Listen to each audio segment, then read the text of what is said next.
Kawikaan, Apple. Babasa tayo dito ng isang napakagandang Pabasa mo kay Apo. ng tatlong napakagandang teksto.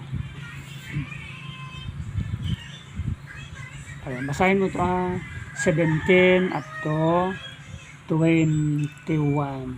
Okay, basahin mo 17 hanggang 21 po. Oo. Mahal ko ang mga nagmamahal sa akin, Mhm. at makikita ako ng mga humahanap sa akin. Mhm. Nasa akin ang kayamanan at kaluwalhatian, Mhm. kayamanang nagtatagal at katwiran. Mhm. Ang bunga ko ay mas mabuti kaysa sa ginto, Mhm. kahit sa dalisay na ginto. Mhm. At ang naibibigay ko ay mas mabuti kaysa sa pinakamagandang klase ng pilak. Wow. Mhm. Lumalakad ako sa landas ng katwiran, Mhm. sa gitna ng mga daan ng katarungan. Mhm. Binibigyan ko ng malaking mana ang mga nagmamahal sa akin, at pinupuno ko ng mga imbakan nila. Pinupuno ko ang mga imbakan nila. Okay, wow, ang ganda ng last part niya, no? Ito, Apple. Kung ating iisipin mabuti, ano ang kapital natin sa pag-unlad? Sa verse 17. Basahin mo. Yan ang kapital natin, Apple. Mahal ko Yan. ang mga nagmamahal sa akin, Ayan. at makikita ako ng mga humahanap sa akin. Verse 21 ngayon. Binibigyan ko ng malalaking mana ang Wow. mga nagmamahal sa akin, at pinupuno ko ang mga imbakan nila. Wow. So, dito, Apple, sa mga teksto niya, anak, maiisip mo, no, na ang pag-asenso ng tao, ano man ang ating iniisip, ano man yung ating hinahangad na maging mapa sa atin, ang ating kapital, Apple, yung pagmamahal natin sa ating Panginoong Diyos. At ang pagmamahal sa Kanya, Apple, kaakibat ito ang ating pagsamba sa Kanya. Nakahanda, Apple, ang Kanyang mga kayamanan. Nakahanda. Nabasahin mo, na yung 2 Corinthians chapter 8 verse 9.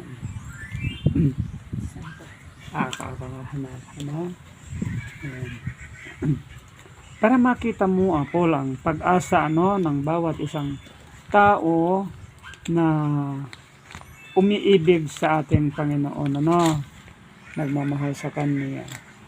May pangako si Apple. Ito yung napakaganda ng mga pangako niya ito. Verse 9.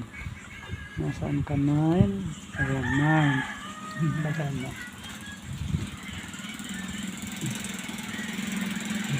Dahil alam nyo ang walang kapantay na kabaitan ng ating Panginoong Jesucristo, na bagaman mayaman siya, maging mahirap siya alang-alang sa inyo, para yumaman kayo sa pamamagitan ng kaharian niya. Okay, tama, no? Ang iniisip niya, yumaman tayo. Ibig sabihin, Apple, ganito, anak. Hindi naman niya tayo bubuhusan o babalutin ng pera. Pero ito, no? Isa dito, Apple, na kayamanan natin, kalusugan, kapayapaan, pag-ibig. At ang lahat ng mga bagay na kakailanganin natin, hindi niya pababayaan na may kulang sa atin. Ang sabi niya na payayamanin niya tayo, lahat ng ating mga kailangan, lahat ng ating mga inaasam, no? Iyon ay maaari niyang ibigay sa atin. Nabasahin pa natin ang isa, na may nananalangin para sa inyo, Apple. At ito, mahalagahan mo na, kasi napaka mapagmahal sa atin ng ating Panginoong Diyos, sa isang kondisyon lamang, na mamahalin din natin siya. Sabi niya dito, verse 2. Mahal kong kapatid, idinadalangin ko na magkaroon ka ng mabuting kalusugan, at patuloy kang maging sagana sa lahat ng bagay. Wow, Gaya ng kalagayan mo ngayon. Wow, sabi niya, patuloy kang sumagana sa lahat ng mga bagay. Mahal kong kapatid, ano? Ulitin mo nga po, parang ang ganda. Ano? Mahal kong kapatid, Mm. idinadalangin ko na magkaroon ka ng mabuting kalusugan Mm. at patuloy kang maging masagana sa lahat ng bagay, gaya ng kalagayan mo ngayon. Kita mo ngayon, no? Dito, ang kanyang pinapanalangin ay ang ating Panginoon mismo. Ngayon dito, Apol. Dahil ang Panginoon ang sang source ng lahat ng mga bagay na kailangan natin, no? Pati na yung ating buhay, kailangan na magkaroon tayo ng malapit na relasyon sa ating Panginoon, no? At sinasabi niya na wala siyang ipagkakait sa atin. Wala. Tingnan mo yung mga sumasampalataya sa kanya, no? At titingnan mo kung ano yung sinabi niya. No, okay, ito. No?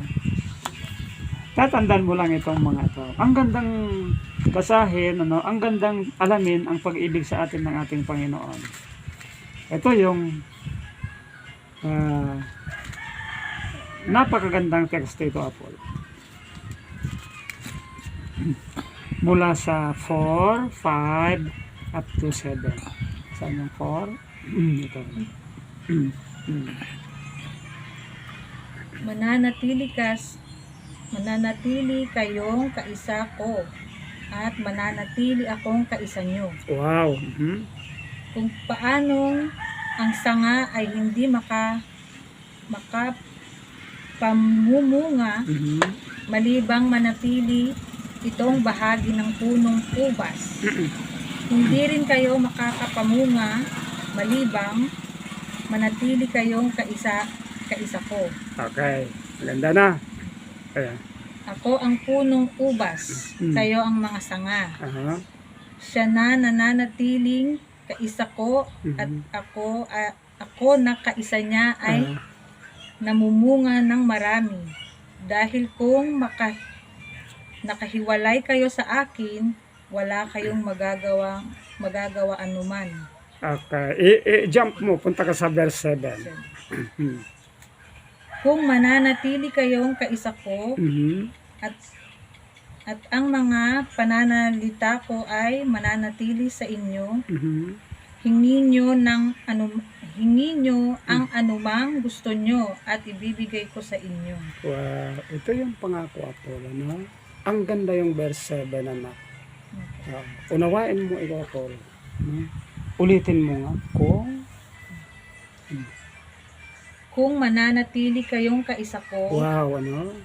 at ang mga pananalita ko ay mananatili sa inyo, hingin nyo ang anumang gusto nyo at ibibigay iyon sa iyo. Parang ganito, Apol, no? Dahil ang ating Panginoong Yesus, wala siyang katawan dito na nakikita natin, ano? Kundi yung kanyang mga salita. Ngayon, paano tayo makiisa sa kanya sa pamagitan lamang ng pagsamba? At yung mga salita naman niya makiisa sa atin, ibig sabihin, mapapakinggan natin, ano, ay yan ay magiging isa kabuhayan natin. Kapag nangyari na yun, Apol, sabi niya, hingin niyo ang anumang inyong ibigin at siya na ibibigay ko sa inyo. Parang kung dito na, Apol, sa mga nabasa natin mga tekstong yan, tanongin kita, mahirap kaya ang buhay, Apol? So, dito, Apol, pumapasok dito na ang mga bagay na kakailanganin natin sa ating pamumuhay, hindi sa atin manggagaling, sa Kanya lahat, no? Dahil siya ang lumikha sa atin, responsibilidad niya tayo na bihisan, pakainin, painumin, alagaan, Apol. Ang responsibilidad lang naman natin sa Kanya, Apol. Sambahin natin siya bilang siya ang manlalalang sa atin. Walang iba, Apol, yun lang.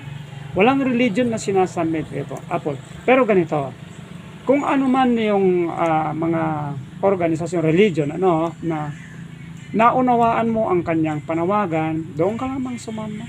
No? Dahil hindi tinitingnan ng Panginoon Diyos kung ano ang religion ng isang tao. Ang kanyang tinitingnan, gaano katuwid ang relasyon ng isang tao sa kanya.